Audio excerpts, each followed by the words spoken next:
Syedaralun, kolang-kaling merupakan salah satu bahan makanan dan minuman yang cukup diminati ketika bulan Ramadan tiba, sehingga tak heran jika penjualnya pun meningkat.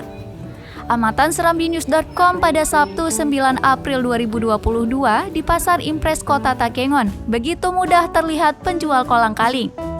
Harga kolang-kaling berada di kisaran Rp15.000 per kilogram, dan untuk lengkong atau cincau juga sama.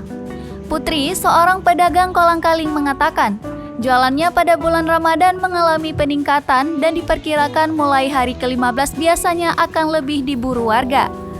Jika pada hari biasa sebelum puasa, dagangan Putri hanya laku 1 atau 2 kg kolang-kaling, sedangkan dalam bulan Ramadan bisa mencapai 25 kg.